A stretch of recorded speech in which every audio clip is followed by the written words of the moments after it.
I'm gonna run through my Quarren stream list quickly since I have a lot to talk about. Well, good, because I got nothing. It's not a bird, it's not a plane, it's Superhero Slate. It's a modern podcast where we talk about everything that's great, like movies, TV, superheroes. It's Superhero Slate. Oh yeah. Hello, everyone, and welcome to Superhero Slate, the show where we run down the latest superhero entertainment news. We love TV, movies, and superheroes, so let's talk it all out. My name is Chris Dillard. And my name is Mike Royer. And this week, we're looking at a PlayStation 5 reveal.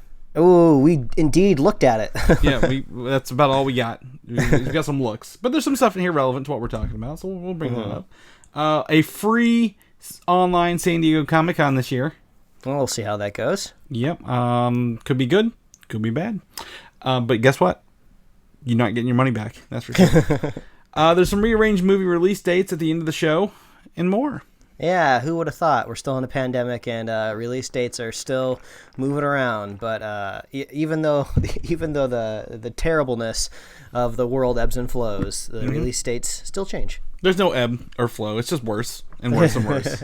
This rate. Yes. Speaking of ebb and flow, yin and yang, Chris, you've been pretty busy this week. Yeah, I have. So every year, my company always does a one education online. It's not online. It's an education conference. Imagine Comic-Con for boring people is how I'm going to describe it. I think webinar is the word you're looking for. Well, that's what it didn't used to be. It was always in person. This year we had to pivot about 6 weeks ago and go fully digital. And surprisingly enough, we actually sold twice the amount of tickets than we normally would. So I step into this building where we're going to film at this new building my company bought, several months ago. So I go in on Wednesday to set up all the studio stuff, right? I'm like, we're going to get the camera up, get everything. There's no internet in this building at 4:45 p.m. on a Wednesday afternoon. Wow. I was able to call the internet provider. They were there, or they told me they would be there at 8 a.m. the next morning. Well, the guy gets there at 9:45, and we go online at 10. So I've got like 8 different backup plans, but the guy set up in like 5 minutes. It was one of those pre-wired buildings, thankfully. So thank God for that. So I spent 2 days, about 48 hours straight in this little studio building area filming and stuff like that. And then, I didn't get home until 5 a.m. Saturday morning, technically. So I have just been literally out of it. And then an electrician came in and put in some, did some minor work, but I got those can lights that I sent you, Mike, which are pretty cool because those change color. They're not hues. But of course, as soon as I saw you sending me a picture of recessed lighting, it's just like, he's got colored lights in there for sure. Yeah, they do. They're the cheap ones. They were like $15 a piece. So if you already have a recessed receptacle, you can pop them in, and they work via Alexa or Google or not Siri, not the Apple one, but the other ones they work on. I'm telling you, there's got to be some sort of open source software that will change the color of your lights, like based on your pulse from your Apple Watch.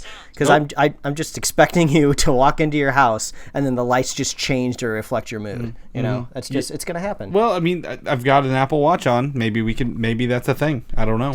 well, the beats per minute is how it determines it. But it's funny, your internet scenario reminded me of a much smaller thing I ran into when I moved into an apartment out here in LA a few years ago, where like a lot of internet's like pre-wired. These ISPs don't always like go to the trouble of like turning internet off like they say they do. So like the day I moved in, we didn't have internet. I think the person was supposed to come like a day or two later. So I was like, oh well, there's a jack in the wall here, and I just plugged in. It's like, okay, the internet's on. Like I never should have called them to begin with. I could have had free internet here because they probably never would have noticed. Yeah. So that's a PSA out there. If you ever move into a new place, try all your internet ports first before you tell them you want internet. You might be able to get it for free. You could, or it's definitely going to go the other way, where you need internet the day you move in, and they're like, well, we can't get there for 3 weeks, so sorry. It's the worst. And it's just like, yeah, so we got to send somebody out to turn something on in a box. It's like, I can see the box on the street. Just mail me the key. It'll get here faster than this person. I'll open this box. I'll flip the switch.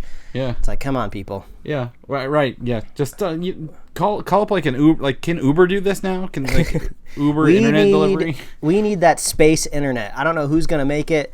Elon Musk is like extra crazy nowadays, so I don't know if he's too busy on Twitter to launch a satellite with internet. But there's supposed to be better ways to be getting internet now. Well, no, they have satellite internet. That ping is horrible, Mike. You're gonna hate that ping. I play Call of Duty with you, and I know how that ping's gonna be. But they got these new satellites are gonna be lower orbit. They're gonna be much lower. The ping's gonna be much more suitable. Now, high intensity gaming, I don't really know. Like if you're like really into getting those frames, if you count frames, it might not be your best friend. But I think for the average consumer, it'll be fine. Well, I don't think it's frame rate, but I mean, you're gonna know that server lag. I'll tell you what.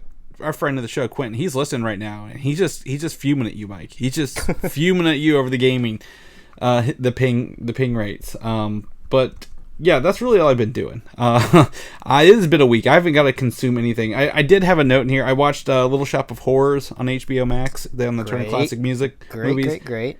And it was a good time. There's an original movie made by Roger Corman. It wasn't a musical. It was a black and white movie. I think he made it in 4 days. That this movie's based on, but I forget all the great cameos in that, so I had a good time with that. But that's really all I've had time to do this week, Mike. And then we're gonna go into your list of things you've got to watch because on the other end, you're not doing any home improvement projects. Should we settle down into the Quarren Stream corner real quick? Here, I'll drag up one of these bean bags, and I have another lawn chair that you can sit on. I've collected furniture in the corner. Well, and if you're not interested in Mike's Quarren Stream, you could probably go grab a drink, do a lap, come back, and be done.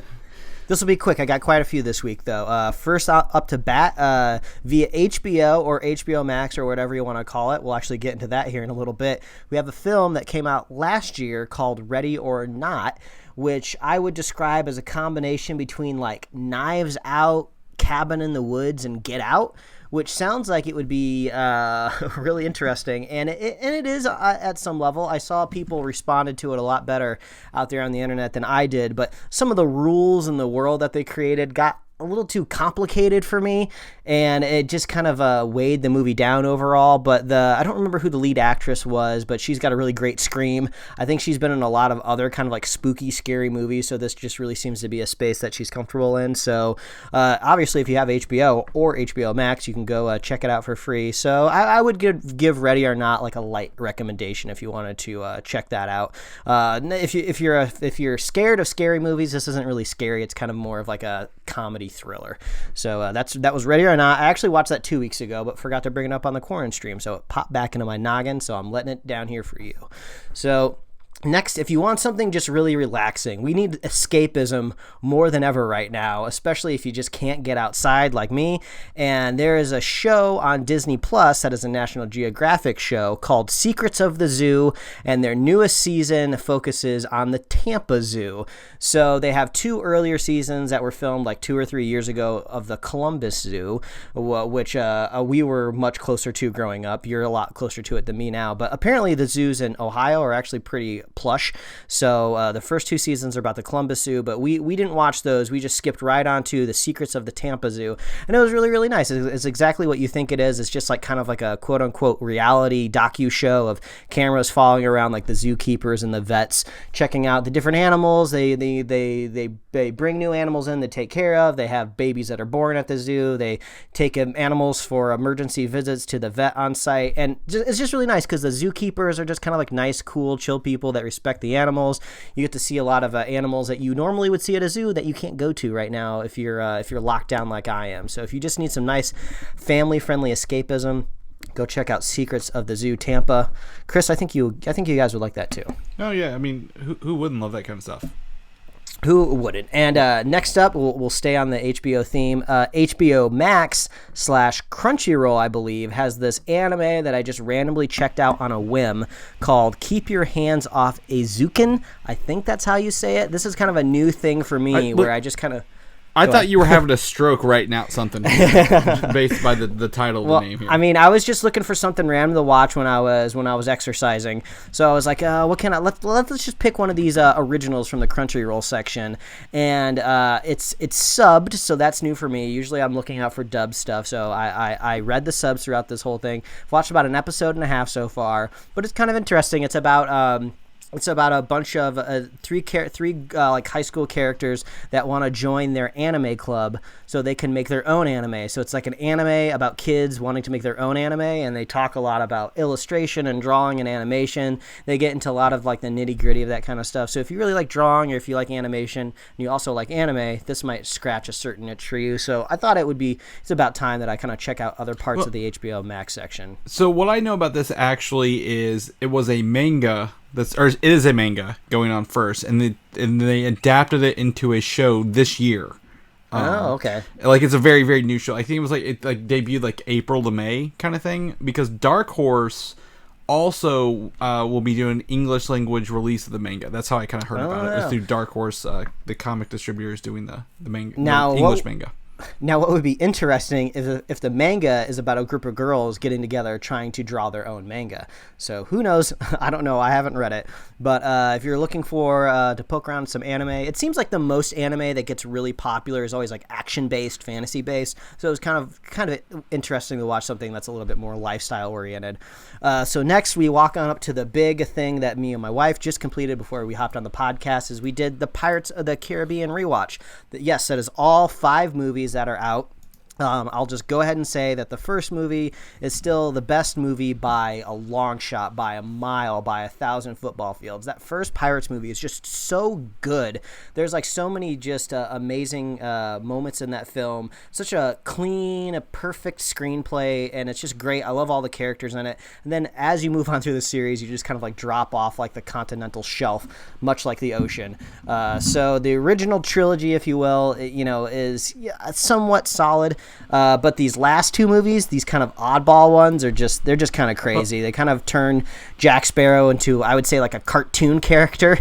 And even though, yes, sea creatures coming to life, Davy Jones, skeleton pirates, it's all very fantastical. But these last 2 films just kind of really go all out there. And it's kind of really hard to grab onto any character, Well, can I give you a fun fact about the most recent Pirates? No, Please. Not the most recent one, the fourth Pirates movie. The Blackbeard one. Yeah, the one that's like after Bill Nye was it? It was the one right after that, right? It is literally the only movie I've ever fallen asleep at in a theater. Oh my god, I can't believe you said that, Chris, because we watched it last night. We watched the 5th one today. Last night we watched the 4th one, the Blackbeard one, and I literally fell asleep during it as well. Yeah. We are so much the same person. And like, I woke up and I had all these questions about Blackbeard's magical sword, and I just assumed that they were answered. And then the sword even pops up again in the 5th movie, and I had to ask my wife, the parts that I fell asleep, did they explain the sword and all? And she's like, no, I don't think they did. So they just love throwing magical stuff in these last 2 movies and not really explaining it at all. Well, this is like one of the first movie, Curse of the Black Pearls, like it ends on such a great note that it doesn't need a franchise. And then literally every other movie they've done, they're like, franchise. They're like, we got to set up more movies after this one. But yeah, literally, I remember going to watch that movie. I was in Lafayette that summer, Mike, staying there, and I walked into the theater, saw the opening scene where he's like, isn't he like falling asleep getting out of a bank or something like that as well? That's the 5th movie. Okay, never mind. It was the 4th movie. It because I remember he was like in England or something. I don't remember exactly. I just remember waking up and the credits were rolling. Like that's how much of the movie I missed. The whole damn thing. It's a rarity for me to do that. So this would be my recommendation. If for some reason you wanted to dive back in, you can absolutely skip the 4th one. It really doesn't connect, I would say, to anything. But the 5th one does kind of dovetail back into like Davy Jones and Will and Elizabeth. They kind of elaborate a little bit on those roles. They give Barbossa kind of like a bow to his story, but not really. So, but I mean, if you need franchises to watch, I suppose this is one that you can check out. But I'll end the corn stream on a high note. I think somewhere recently in the future, Netflix added Walk Hard, the Dewey Cox story, which is just great. I would recommend it. This is like a kind of like a mid-2000s Judd Apatow movie, and it's just amazing. It stars John C. Reilly, and he just plays like kind of like this fictional Johnny Cash, but also mimics all of these other like true life musician stories, and it's just hilarious. It's just it's just a farce the whole time, but it's great. There's a lot of running gags that go throughout the whole story. Like, you don't want none of this. You don't want any of this, Dewey. It's bad for you. It's great. And it was great because my wife had never seen it, and I hadn't seen it, I think, since it came out in theaters. So this was almost like a fresh rewatch from the ground up. And just before we watched it, we watched one of my wife's favorite films, That Thing You Do. I don't know if you've ever seen it, Chris. That's the musical one, correct, with Tom Hanks and yeah. Tom Hanks wrote it. I believe he may have directed it, but he also stars in it alongside of a group of 4 guys that are kind of going along a fictional storyline of the Beatles, even though the Beatles in their universe also exists. So it's about this band called The Wonders, and they actually write a very catchy song for it. So we kind of got to watch this more grounded music story based in reality. Then we moved on to the Dewey Cox story, which is just hilarious. So if you got Netflix, go check out the Walk Hard, the Dewey Cox story. It's hilarious. I think the best joke that will sell you on this is, it starts off at the beginning of Dewey Cox's life when he's a kid, and there's a kid actor that's totally playing Dewey Cox. And then it flashes forward to like so many years later when Dewey is supposed to be 14, but he's literally played by John C. Reilly as a 14-year-old. And they go out of my way. It's like, oh, my beautiful 14-year-old son. You've never looked so young. So, like, that's the type of movie that you're getting yourself into. You got to go watch it out. So that's my Corn Stream Corner. Get off my beanbag. It's going to split. It's going to fall apart. And we got news to talk about. Yeah, it's going to look like snow in there. All over the thing. But yeah, so first things first, a lot of people, this is interesting. HBO Max is about, a week or two now?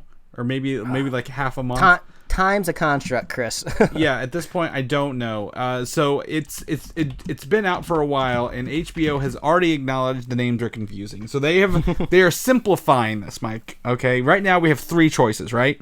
Yes. HBO Go, HBO Now, and HBO Max. Mm-hmm. If you have HBO Go, I believe you've been converted to HBO Max at the same rate, but you are getting phased out completely. There will no longer be HBO Go when it's all said and done. Mm-hmm. HBO Now is simply becoming just a standalone HBO service, which will have like the HBO originals pretty much and things they have licensed for the HBO channel. And HBO Max will be the same, which is all of that content from the HBO app plus all the Warner Media. Yeah, it seems like this is something that was either planned or if it wasn't planned, it still doesn't make a whole lot of sense.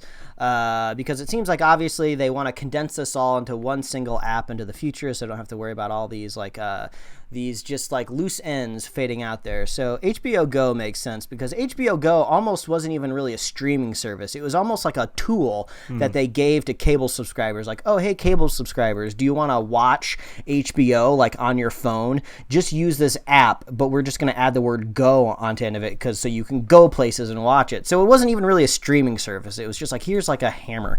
It was just a tool. It was like an add-on. It was a bolt. You want to watch your shows while you're doing something else? Here's HBO Go. You already paid for it. Exactly. So it makes sense that they can just get rid of that because it's not even really a service that you subscribe to. It's just something that's given to you for free. So HBO Now becoming just HBO flat makes a whole lot of sense because they don't have to delineate between 2 different apps.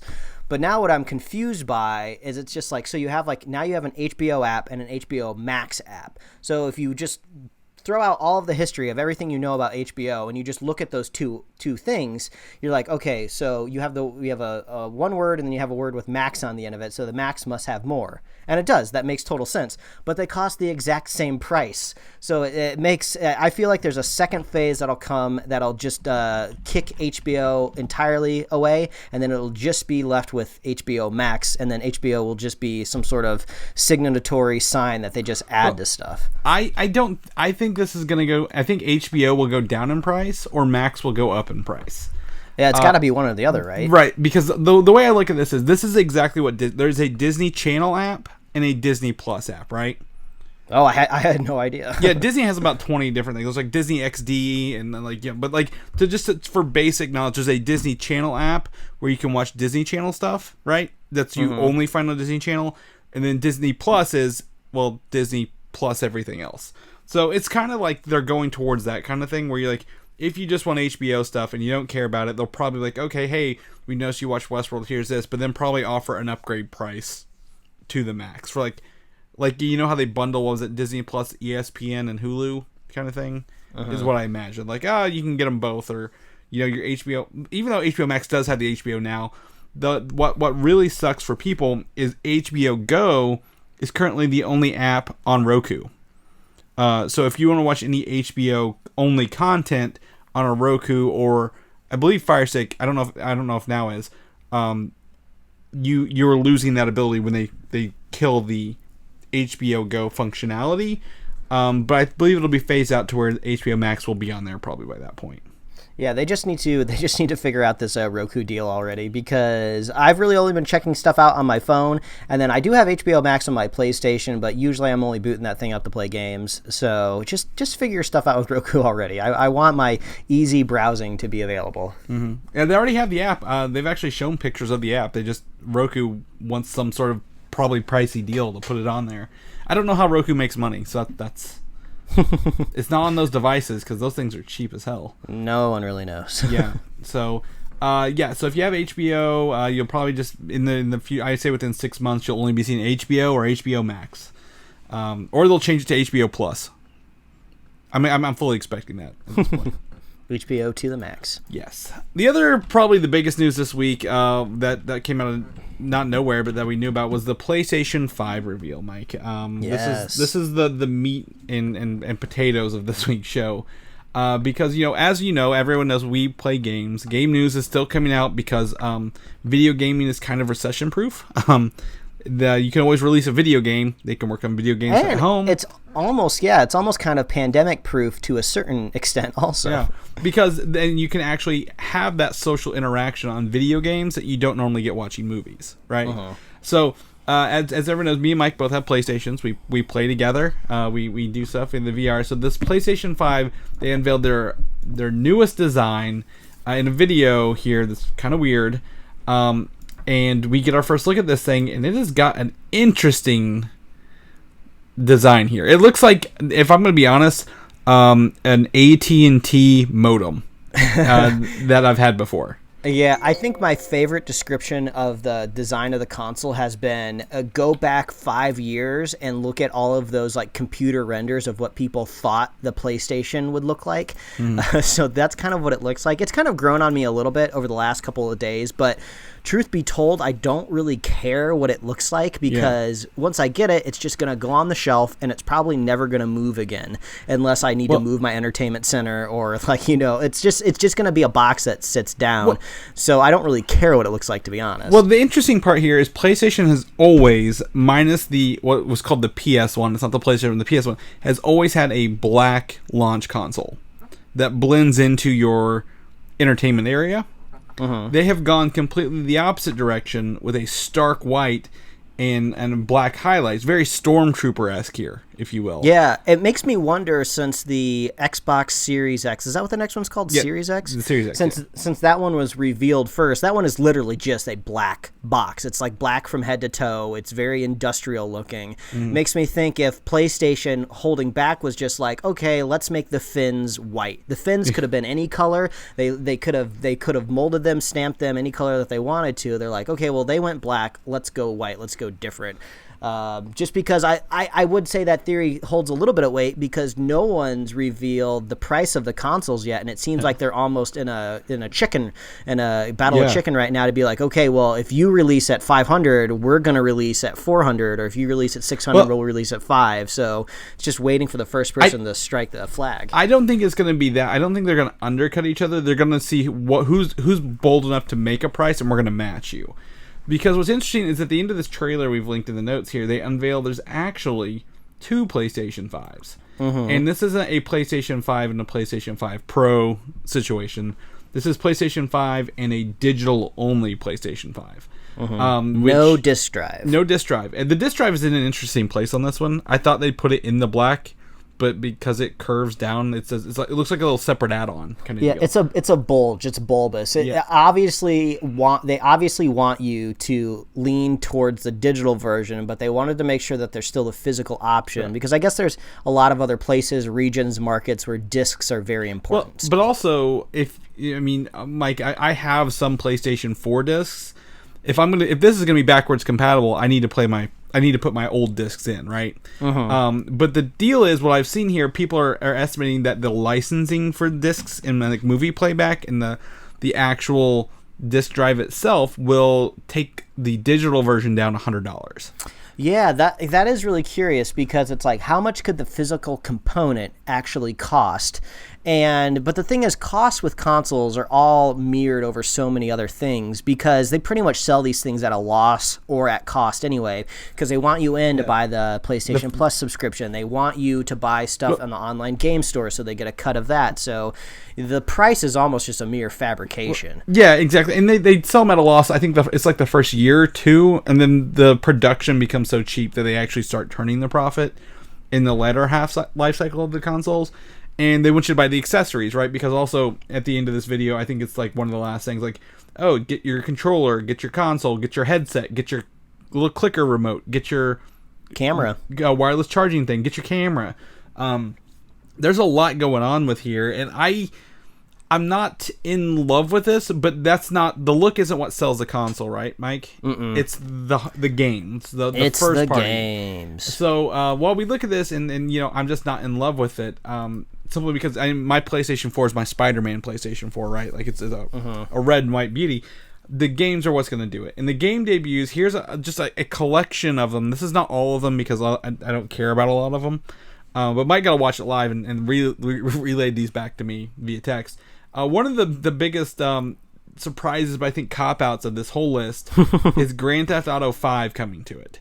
Yeah, that's why they put it at the beginning of the show, so you forget about it by the time they get to all the other stuff. Because Grand Theft Auto 5 came out on last generation's consoles first. PlayStation 3, wasn't it? Yeah, 3 and Xbox 360 was where I first played it. And then it came to the new one with the first-person view, and now it's on the next generation. Yeah, I think the thing that was most surprising to me, they're like, oh, if you get it now, if you pre-order it, there's some sort of bonus where you would get like $1 million for free, every week or something. And I'm just like, what is the economy within GTA? Like that $1 million is just something really simple that you can get. So I have no idea how that online world works, but man, the online world is what keeps the game going. But what I would rather have seen, like, okay, Grand Theft Auto 5 and 6 at the same time. Like, you get 6 and guess what? You get 5 free with it, kind of thing. But they didn't do that. They just went right into Grand Theft Auto 5. I'm expecting this to be like a Skyrim of this kind of generation. Like, everything can play Skyrim. We're gonna master it for the Switch and all this other stuff. It's kind of funny that GTA 5 is getting dunked on, but it's almost getting dunked on because it's still masquerading as a game that came out for the PlayStation 3, when in reality it's just like it seems like it's more of like a free to play online game with microtransactions, which nobody would be surprised or shocked, if in 2 console generations you see a trailer for more Fortnite stuff, because it's just like, Fortnite wasn't a game that came out for the PlayStation 4 or these other consoles. It's just been an existing service. So I would imagine that whenever GTA 6 gets launched, I would think that they're going to have they're going to do a similar thing to Call of Duty, where they're going to have a standalone online experience that persists throughout eternity, and then they have their campaigns. That is how Grand Theft Auto 5's online works right now. It's an online persistent world, but I think they need seasons and changes to that.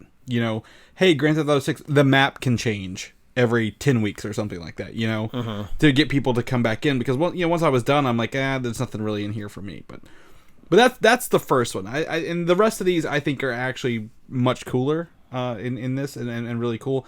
Resident Evil 8 Village. I don't like the title Village, but I think it's the only title they could come up that had the 8 with the letters. Had the right Roman numerals in front of it. Yep. Yeah. And it looks to be, as you said, something to do with werewolves and European style, nightmares. Maybe vampires in here or something weird.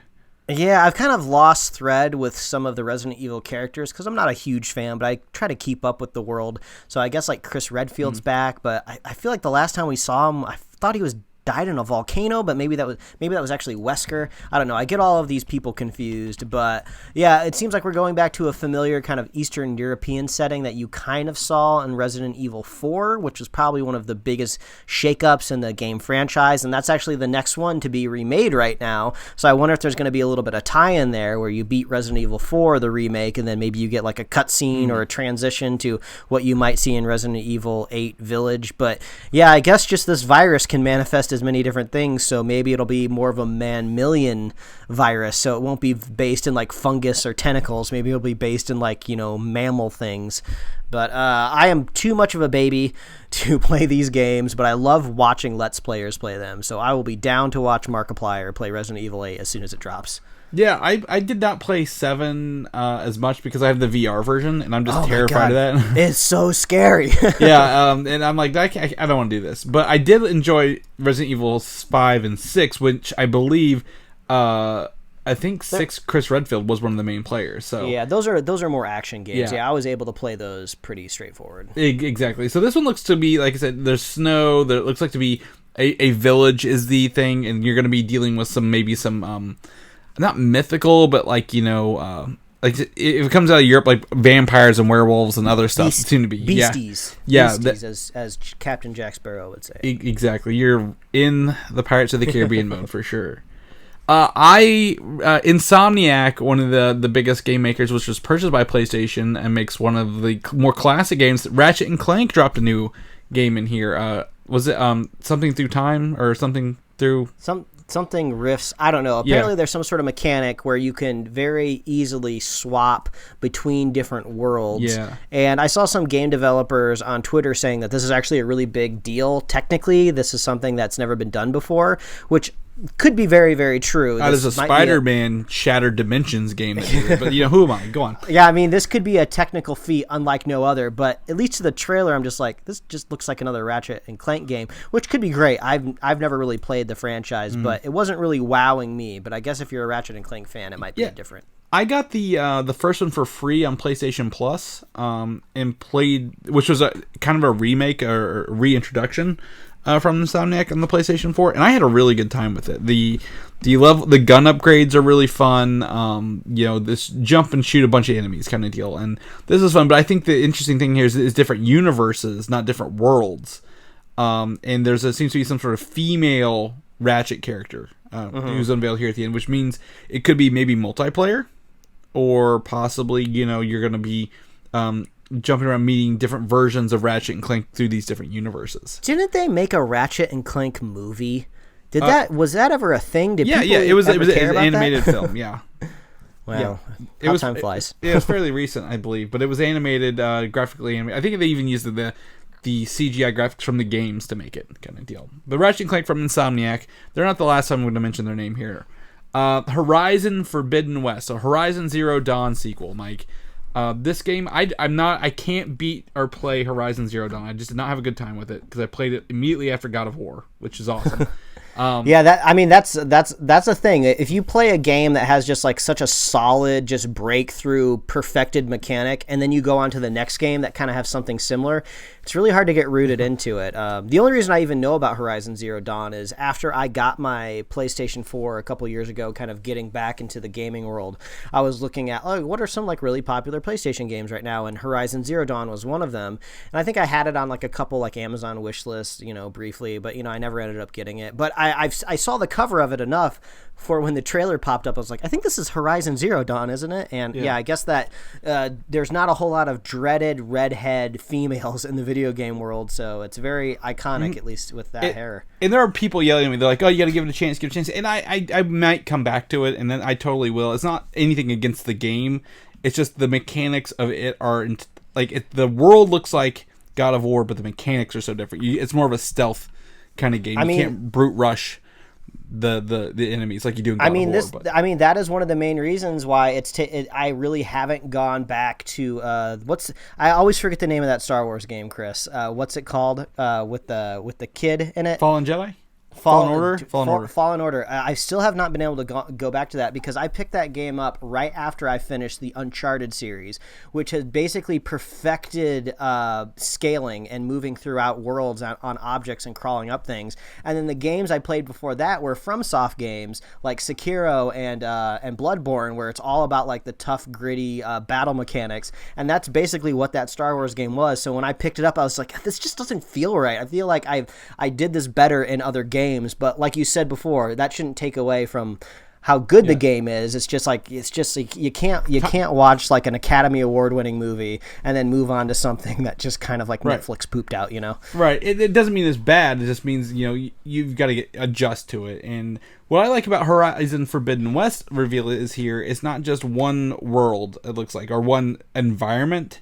You can pick almost, there's green grass, there's deserts, there's snow.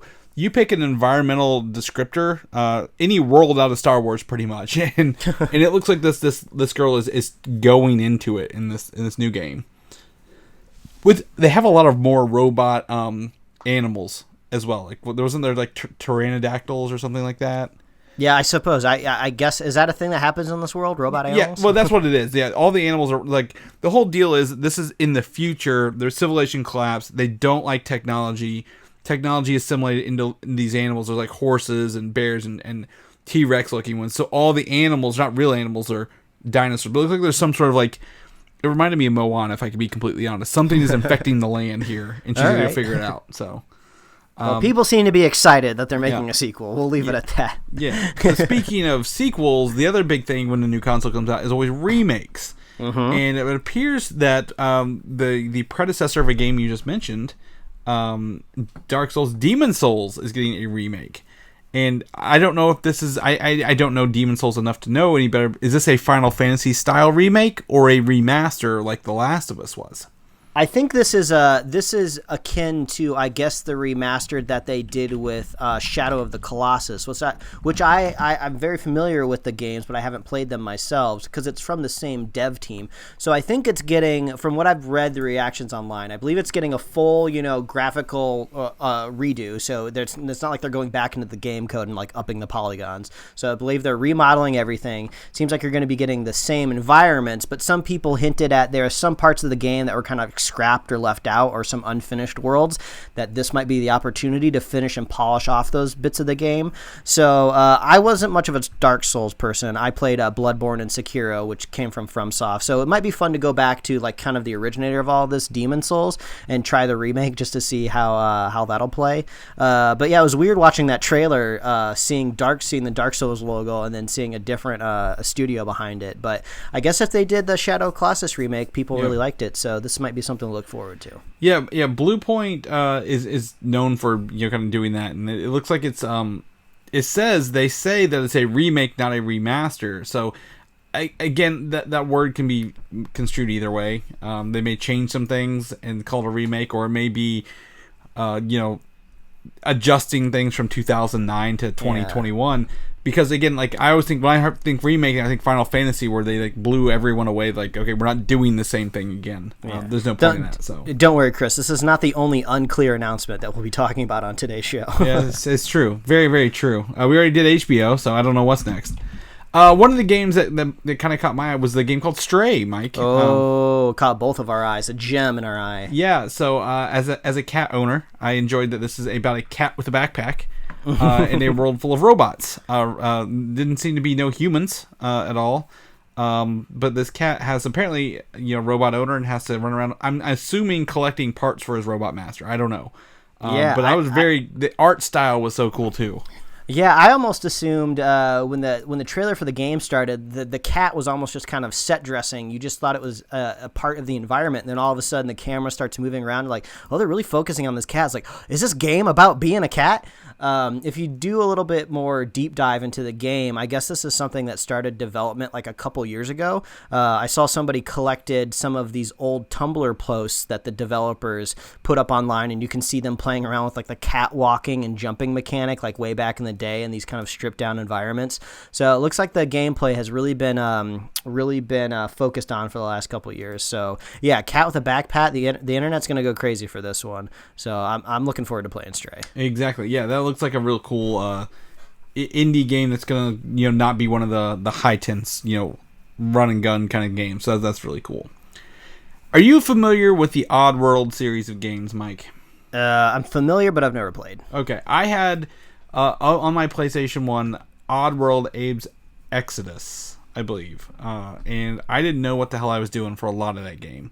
But I could always tell you when I knew it was like an Oddworld character. Right, like you can always tell the Abe character, there, and they went and did like Stranger's Wrath and a couple other spin-off ones. He's like this green lumpy alien. Wasn't he like didn't Oddworld like launch like a console? I want to say like maybe the Xbox generation that launched with one of these Oddworld games. I think maybe that's why it's so ingrained in a lot of gamers' brains, because it was like a launch title. Yeah, was it was new and tasty, or there's one about drinking drinks in this thing, but who knows? Munch's Odyssey is what it was called. And then New and Tasty was new. But the newest one is Soulstorm, and it looks to be, a graphical upgrade of this whole Oddworld thing. And I'm very interested to see how this kind of plays out, because, it's such an old, series. It's been around forever, and your whole goal is to get these other creatures. I forget what they're called. Mudokons. I pulled it up here. But to follow you, and it looks like there's going to be a lot of blood and gruesome things happening to these guys, kind of like Lemmings. It looks like a little bit. I think it looks like it's a game about genocide, as far as I could tell from watching the trailer. It seems like someone's coming in trying to destroy these aliens. So I just thought it was weird that they're like skinny, but they're also buff and jacked. So I was like, what is this game? But you're right. They're very visually striking. You always know when you're seeing an Oddworld alien or creature as soon as you see it. They got big old buggy eyes. They got weird bodies.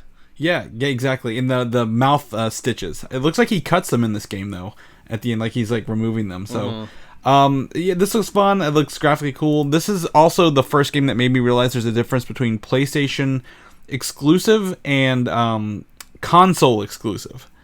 So a PlayStation exclusive, Oddworld is actually coming to Xbox and PC later, but it will be out for launch, and then like the next game we're going to talk about is what we call a console exclusive, Michael. You can only play on PlayStation 5. Yes, this is probably the biggest game that came out of the conference, and I'm so glad you brought it up, Chris. This is like the biggest thing that landed on our laps, and I can't wait to talk about it. It's Bugsnax. Bugsnax is just like the game that's sweeping the internet. Chris, okay, I'll put it in here I'm so glad you dedicated a full. I'm so glad you dedicated a full bullet point to Bugsnax. I totally agree. We really just need to dig into this for like the next 20 minutes.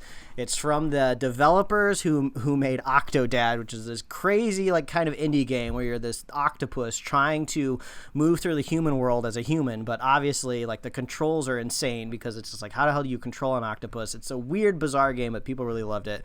So I guess they're moving on to a new game called Bugsnax, and you gotta watch the trailer because it's so weird. It's so funny. It starts off almost like you're watching some sort of like Viva Pinata like children's game. The strawberry comes to life. It like flips upside down. It's walking on its green little leaves. It has like these big giant eyes, and you're just like, oh wow, this is like a kid's game. This is like a anthropomorphic strawberry. Then it gets picked up by a talking walrus, and you're just like, okay, what is this? We're really diving into the children's franchise here. And this is a Steve Irwin style walrus, talking walrus. Like it's like, oh crikey, look at these Bugsnax. Yeah, exactly. And then you see this cute little strawberry, and then it just eats it. It just eats it, and the music doesn't change. You're just like, oh my god, it just ate this thing. And then while you're being terrified, the walrus's arm turns into a strawberry. It's just like, what is happening here? And then you just go through this crazy trailer where you see these creatures eating Bugsnax, and it's just like some person turns into a sandwich. Then one guy complains that he couldn't put the fire out in the village because his hands were wieners, like sausage wieners. So it's just hot dogs. Like I don't know what's happening. It's so weird. It's bizarre. Like it's the one trailer that I showed to my wife out of this, who's not really into gaming, but she loves weird stuff. So I was like, you gotta see this. This is so weird. So I gotta play Bugsnax. I think Bugsnax is like this year. I think it's also across other consoles. I think older gens can play it as well, because it's not like graphically blazing on the horizon. So I think I can just play this on my PS4 in a couple months. Bugsnax is PS4, PS5, and PC. So it's just so weird. So gotta go check out the Bugsnax trailer. Well, I'm going to tell you right now, the only thing that caught me on this is like, okay, I get it. It's cool. They're eating it, and then their body parts are turning into these. And then apparently all the Bugsnax can form into like a bigger Bugsnax. Like combo at the end of the trailer. It's like a Bugsnax like Sasquatch or werewolf that like attacks you. Like because even when the trailer ends, the camera just kind of stays there and just lingers, and you're just like, wait, what's happening? It's just so weird. You gotta go watch it. Yeah, it is crazy. And I did watch it today. It was one of like the few I watched. I'm like, Mike was telling me about the strawberry thing, so I gotta figure out what's going on here. Yeah, I don't know. It's apparently a first-person game, which I don't know how you play this game as a first-person. So I don't know. Thank you for indulging me. Yeah, you're welcome. You're welcome. But the real console exclusive we're just going to talk about, because that's not a console exclusive, is Spider-Man Miles Morales. I thought this was going to be Spider-Man 2's announcement. I was sold up and down. They're like, Spider-Man 2 launching, this spring on PlayStation 5. Well, apparently Miles Morales is a standalone game, right? You don't have to buy the other one. It's not an expansion. Built on the Spider-Man PlayStation 4 engine and upscaled for the PS5. Yes, exactly. It's one of those fancy new engines that can upscale, because it's kind of like the PS5 in some senses is just a nicer computer. So it's like, oh, my PC games will run better on this new computer. So I think that's what they're doing with Miles Morales. I'm kind of curious what the scope of the game is going to be. Like, is this going to be a full-fledged, same amount of hours that it took me to complete the Spider-Man game that came out about a year ago? Who knows? But it seems like it feels Blood Dragon-esque to me. Yeah. Where it's just like it is a standalone game built on the old engine. Don't expect like a whole experience, but I guess it's going to depend what the price is going to be. If we're talking $60 range, I want $60 length. But you want a Spider-Man? I don't think it is. I think they are building Spider-Man 2, and they are using this world and the kind of like. They're going to upgrade it even farther for the next game, but this is like the first step to keep our appetites whetted for a little bit. Because I don't know if I included some screenshots here talking about its powers, but notice it's snow and Christmas. There's Christmas lights on the street. It's snowy. Miles has his new suit, obviously, so there's going to be something in here.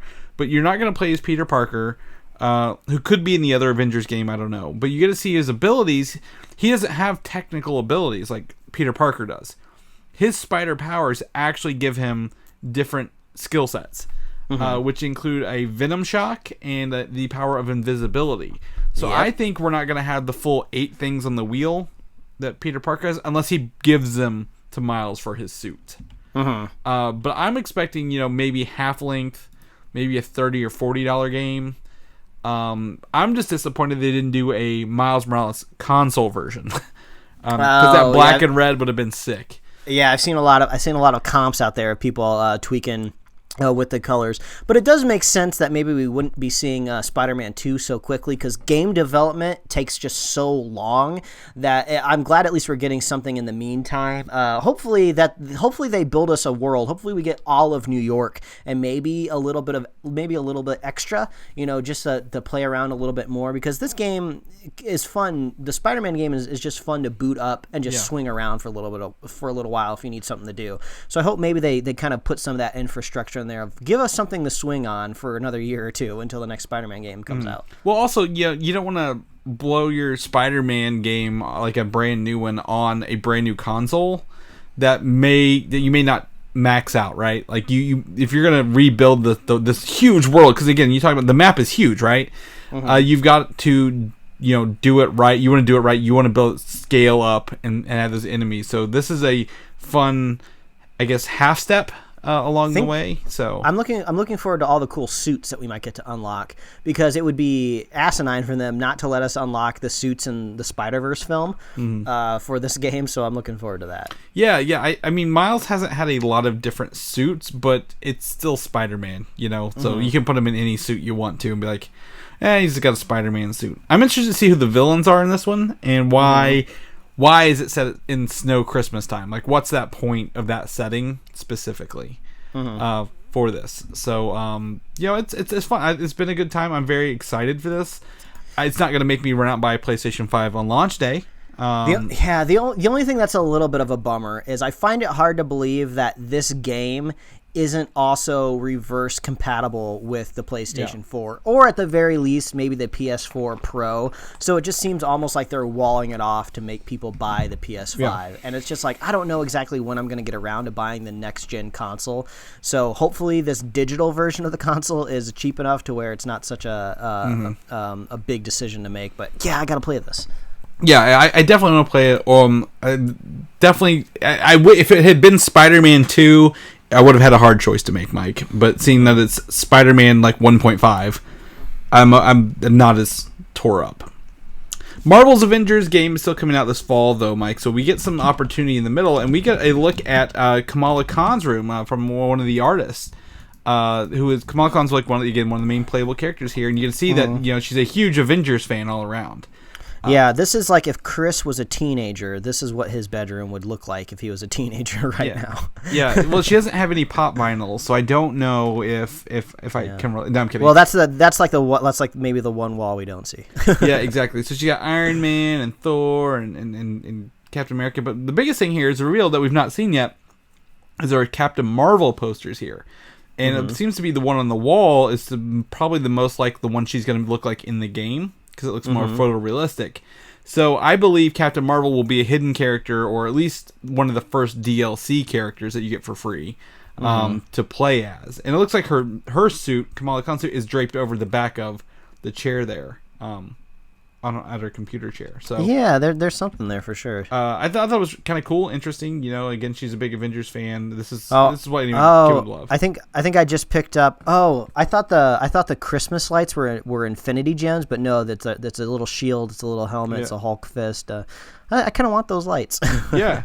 They'll probably make them right after this thing. So yeah, this is really cool to see. That it gets me excited for the Avengers game to come back out. Apparently, I think it's next week or 2 weeks they're gonna do a big video reveal on the game. What I would hope is for Xbox, because I have this for Xbox and PlayStation ordered, that they do what's called the Smart Delivery, where you buy this game and you get the Xbox Series X version for free when you get the game. So that's what I'm hoping for, Mike, and crossplay. So cross our fingers. But speaking of Captain Marvel, the IMAX at home, the streaming service, has now added Captain Marvel to it, and someone here on Twitter has got their hands on it to watch it, and uploaded some photos showing how big the screen looks. I mean, there's no comparison versus the other one, but I really want to watch IMAX versions at home, Mike. I just hate that you have to have everything. Yeah, give me those. Give me that extra stuff. Yeah, exactly. Why can't you just put this on torrent sites, man? I'll download it. I'm not gonna lie. I'm not gonna pay for your IMAX version because you have so many TVs. But I think it'd be fun to see a 4K version of the movies that were filmed in 4K, like the Infinity War and Endgame kind of thing. Yeah, but we'll see. Star Wars. Speaking of Star Wars games, Mike, you haven't gotten to. Did you ever play Rogue Squadron or any of the other Starfighter games when you were? Probably way back in the day. I'm sure that they had them on PlayStation 1 or PlayStation 2. Yeah, I remember. I played them on 64. I feel like I remember being a TIE fighter at some point in time. Yeah, so Star Wars Rogue Squadron is one of the few games actually for in 64 I remember playing quite frequently. So you have a lot of dogfight scenes. You're playing that stuff. So they've actually leaked on accident the sequel on Xbox. So they had to unveil EA's making Star Wars Squadrons, a game that uses X-wings and TIE fighters for combat in the upcoming game. So it's a flying only game, not like Battlefront. And the reveal for that will be tomorrow from EA around I think 2:00 Eastern, 3:00 Eastern. Heyo. So, is this something you'd be interested in, Mike? As a when you're looking for your next Star Wars game since Fallen Order, you've not gotten into it all the way yet. Is this something you play, or you gotta drop the word pod racing on me, man? I think that's the last time I had fun in a racing game in a Star Wars world. I know this isn't racing; it's like battling, but man, I want to get back in those pods. You know what you need? Pod racing VR. Yeah, oh wow, that would be fun. Yeah, you put on the thing and you're looking around the pods as you're driving fast, just like Anakin did in Episode. I mean, that's one of the cool things about the pods in general, because if you're racing in a human race car, you got a windshield in front of you and you got all this stuff. But in a pod, when Anakin or any of those aliens were in those pod racing things, they had to do a lot of shit. They were twisting knobs, they were popping plugs, or flipping switches. So that would be really fun to do in VR. Just look around and see all these different things. Oh, my engine on the right hand side's on fire. I got to grab this extinguisher down by my foot and cool it down. I think that'd be cool. Yeah, or at least even if it didn't include that part, just looking around you while you were racing, because those worlds it's so fast, and there's some rubbing. There's some rubbing in those races. So give it to us. Give it to us, Lucas. Yeah, do it. That's the next big one. For our Ghostbusters fans out there, there's a documentary called Cleaning Up the Town, Remembering Ghostbusters, and it's set to debut for free on Crackle this week. Yes, I forgot Crackle was still a thing. Yeah, I keep thinking it's like a snack bar, like a Hershey's. Isn't that what it is? A Crackle bar? Isn't it like? Yeah, I think Crackle is still owned by Sony, and Ghostbusters is a Sony property, so I guess that makes sense. Yeah, this is interesting. At least it's free again. Regardless, it comes out this week. I didn't know about it. I'm sure our Ghostbusters fans did know, but it looked interesting. It looked like some of these people are like kind of dicks, to be honest, in this trailer. They didn't like really paint a nice picture of everybody. They were like, we got to make these things bigger, but they looked awful the more big they got. So I might if I get some downtime, take a chance to stroll down memory lane with Ghostbusters. So take a look. But speaking of memory lane, Bill and Ted 3 back got a new trailer, Face the Music trailer, Mike. And I'm gonna be honest with you, I don't care. This is a strange thing for me to watch because I have zero nostalgia for Bill and Ted because I haven't seen any of their films, which some people scoff when you say that. Oh, you've never seen a Bill and Ted movie, and I just haven't. I've never got around to it. It was weird for me watching it just because I was like, oh, he shaved his beard. Where's Keanu Reeves' beard? Grow it back. He looks weird without it. He needs his beard. He needs his magical wick beard. Well, it's hard to pick up characters 20 plus years later, right? And come back to them like this. Like any time. I'm just trying to think of like any kind of like classic retro movie that has come back and then people rejoiced. It's always just been lackluster. What I did watch this week, I don't think I said last. I watched Tron Legacy this week. Mm-hmm. Yeah, you brought that up last week. Well, okay, that was last week. Okay, because this that's a situation where Tron and Tron Legacy worked, right? Because you're like, oh, the internet has evolved. Here's how the internet looks now. Bill and Ted 3 reminds me too much of the Dumb and Dumber 2 movie. Ooh. Where they're older, they've got kids, they're reliving old scenes from the old movies, right? So, like, it looks like they're going to be flying around seeing alternate versions of themselves because they see themselves in, like, a prison in the future, and they're all buff in those big fake muscle suits, which is kind of funny, but I don't know what to think of this, and I hope Bill and Ted fans are happy. I mean, I can only imagine. I mean, Keanu is obviously an amazing guy. Everybody loves him on screen and off screen. So I assume he read the script and he liked it and it was good enough to move forward. But like I said, I haven't seen any of the Bill and Ted stuff, so this one is not resonating with your boy over here. So yeah. Well, what's interesting to me is they're still looking to push this out August 14th of this year. So that's going to tie into a couple other topics later. So August 14th, you can see Bill and Ted 3. I'm really surprised this didn't go straight to digital, but we'll see how that plays off. However, in late July, we get some more information on this because Comic-Con, San Diego Comic-Con is going Comic-Con at home for the entirety of the event this year, July 22nd through 26th. And I plan on sitting outside, no sunscreen on, and getting my own sunburn while watching these panels, Mike. Yeah, just to recreate your experience from last year. Mm-hmm. Yeah, I'm just going to sit in the concrete, pretend I'm in line. Lines waiting simulator. That's what I want. Yeah, and then you'll text me and say, "Bring me an umbrella." Yeah, hey, I gotta go find a Macy's and buy one for you. Yeah, you did. You came through with that umbrella though. Still didn't save me, but it was nice. Could have been worse. Yeah, I don't think we're gonna get the news and reveals we expect out of this. I think absolutely not. They've not really confirmed who all's involved yet, but it will be a completely free event, open to all online viewers, which is it's just a cool move on their behalf. They got that insurance money for canceling, so yeah. I think we could possibly get some smaller reveals, maybe some indie level announcements that could benefit from the co-branding of Comic-Con because it's still a very strong brand. Mm-hmm. But yeah, we're not going to see any of the big announcements because, Disney or Warner Brothers, I'm sure, would rather just hold their own event or announce it in their own way. And also, like, what do you announce right now anyway? You've pushed everything that's coming out this year to later or even next year. So all of the stuff that you normally would announce at Comic-Con is already 2 years away instead of like a year away. But I think there could be some maybe like cool panels. Last time we talked about this, I always say how I always miss like some of the smaller stuff that I wish I could make it to. So this would be an opportunity if they hopefully archive it, maybe someplace I could go like check out those little panels. People are gonna put them on YouTube at least. What's cool is there could be an opportunity here for some studios like maybe Legendary or Universal's bigger, but they could have like, new things. Hey, we're gonna come out with this movie later that you didn't know we're doing, or this adaptation, or this sequel. Yeah, or we're bringing like, people back.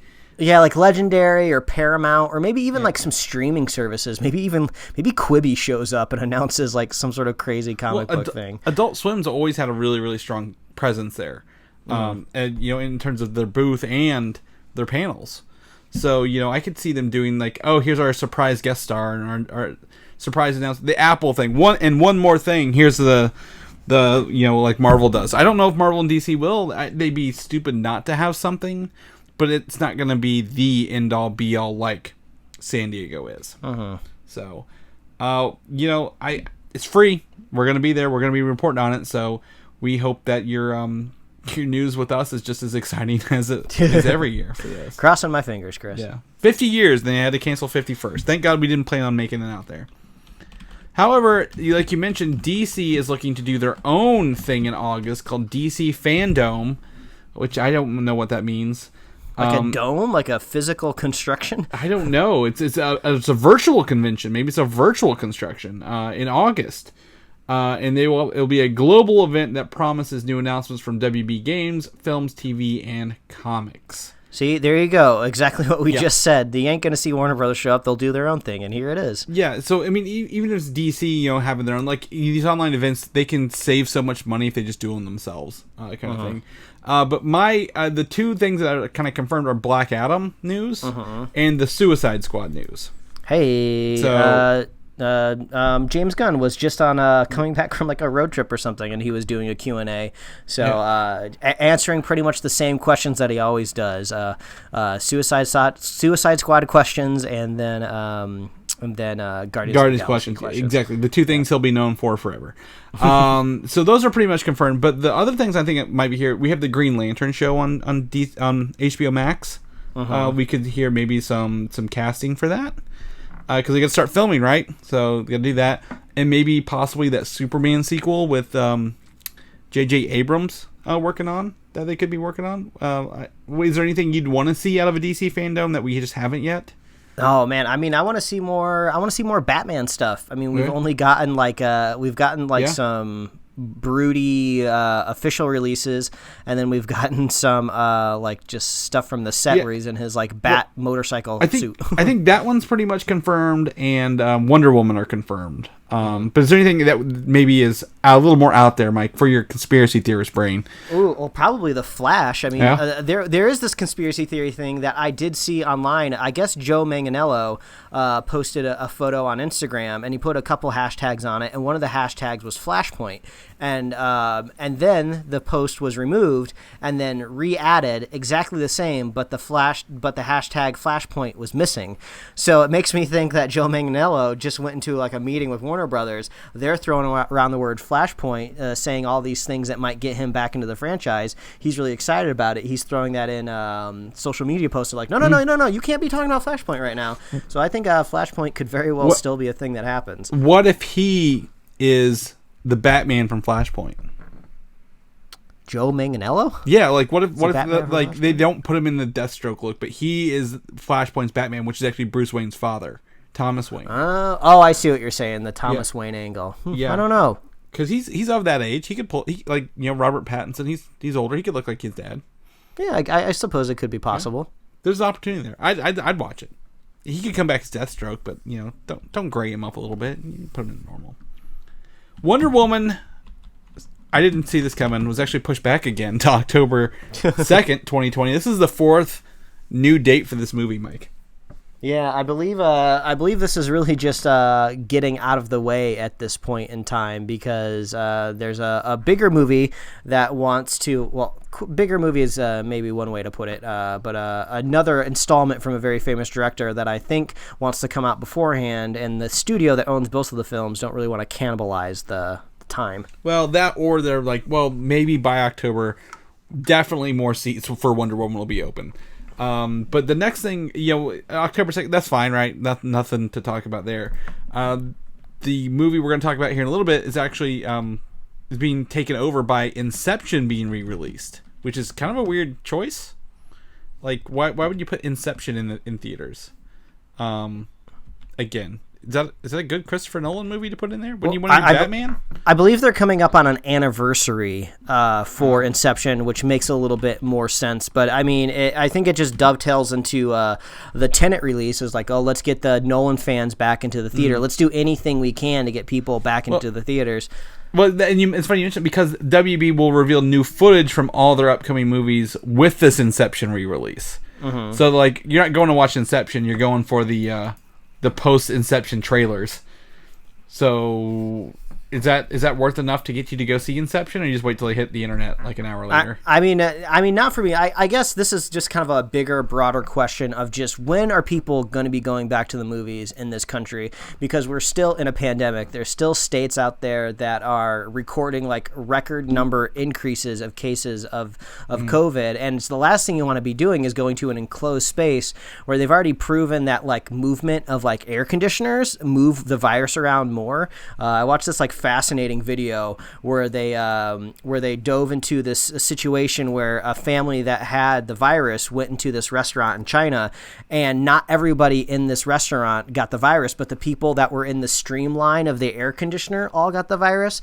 So it just seems like there's all of these crazy scenarios in which that this virus can be contracted, and they're also talking about mutations and everything. So it just seems like the whole commerce side of things seems to be overtaking the sensibility and what people should be doing. But I guess, of course, we live in a free country where you can make your own decisions. But all I can say is on my side of things is we are immunocompromised in this household pretty severely, and we can't really be taking the risks of going to the movie theaters right now.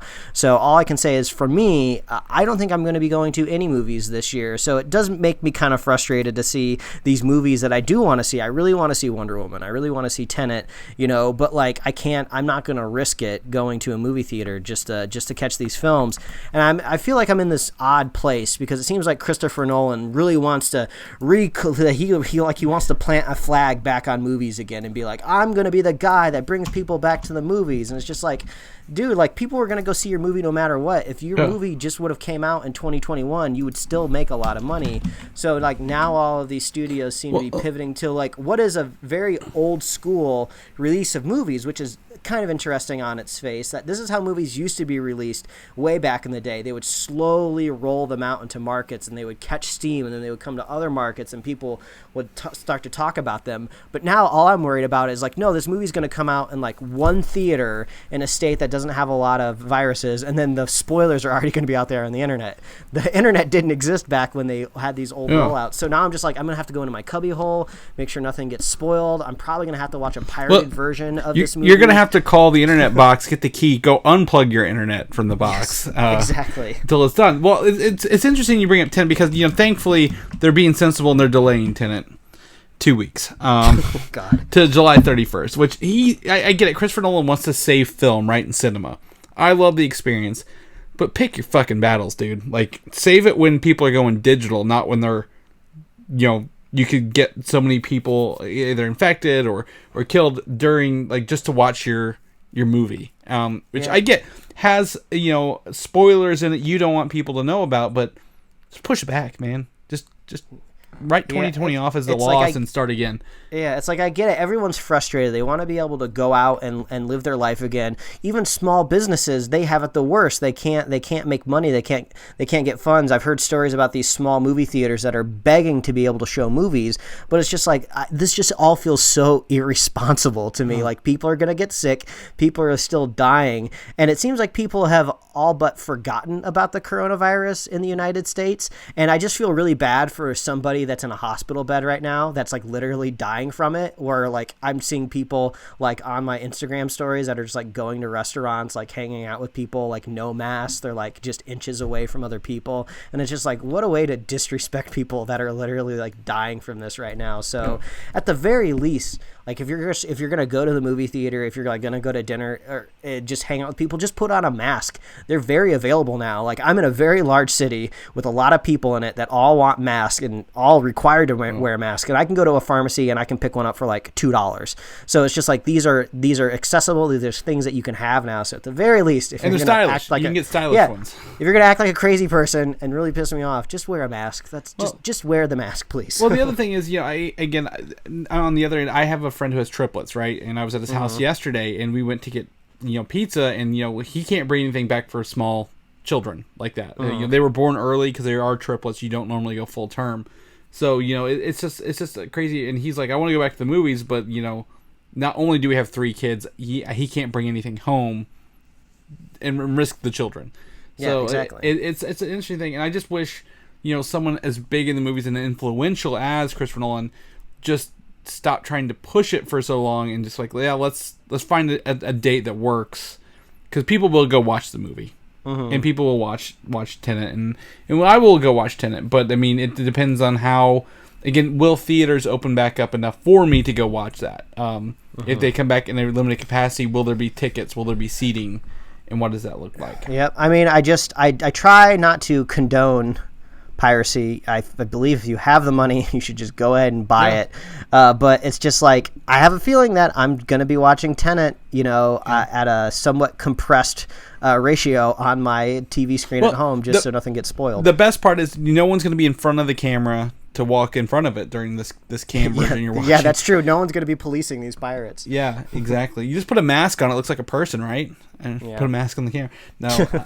But anyway, movie theaters when will they open? We don't know. The last thing we'll talk about is the latest, I guess, victim is Matrix 4 is being pushed back a whole year to April 1, 2022 because they can't get back to film yet. So I mean that's just production issues for sure. Yeah, so we'll see how that handles itself going forward.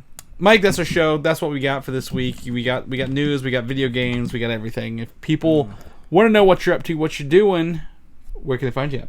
Well, if you want to see my quarantine activities, you can follow me at Mike Royer Design on Instagram and Twitter, and you can read my webcomics at pickledcomics.com. Chris, if people want to catch up with you, see where you're exhaustingly laying your head, where can they find you? You can find me on Twitter, Valdan, Valdan. As soon as all my home projects get done, I'll share photos of them. But I'm not sharing it in the middle of it because I don't feel that's very nice to everybody, including myself. You can also head over to Instagram, Valdan87, and do that. You can also head over to Comic UI. If people want to know more about the show, listen to older reviews, since we're not getting a chance to review anything new lately. Where can they find those at? Well, they can visit superheroslate.com. That's the best place to find all the avenues we host our show, and to get our show notes. So if you want to see all the things that we talked about, all these video game reveals, you got to go watch that Bugsnax trailer. Head on up to superheroslate.com. You can find us on Apple Podcasts, YouTube, Spotify, and wherever else you love to listen to podcasts. Please like us on Facebook, follow us on Twitter and Instagram, and get merch/swag/clothes, whatever you want to call it, at superheroslate.com/store. We love hearing from you. Reach out, let us know what you're doing, how you're surviving the pandemic. Are you mad that stuff is getting delayed? Do you want it delayed even further? What are you feeling? How's the area going where you live? Are the movie theaters opening back up? I just want to know how people are surviving out there. Are you watching as many movies as Mike is? Because damn, he's just flying through these. Hey, well, at least we'll be able to review Umbrella Academy and The Boys Season 2 sooner rather than later. That's true. So at least we still got superhero comic book stuff coming on the streaming side of things. But we love hearing from you, and we love our super fans. So if you want to be a super fan of the show, all you got to do is share the show with a friend, share the show with a buddy, wear your freaking mask, and we will be here every week. And that includes next week, and we will see you then. All right, adios. Thanks for listening, and don't forget to subscribe. Yin and yang over here. Or as Yep, they say, that's right. frickin' frack. Frickin' frack.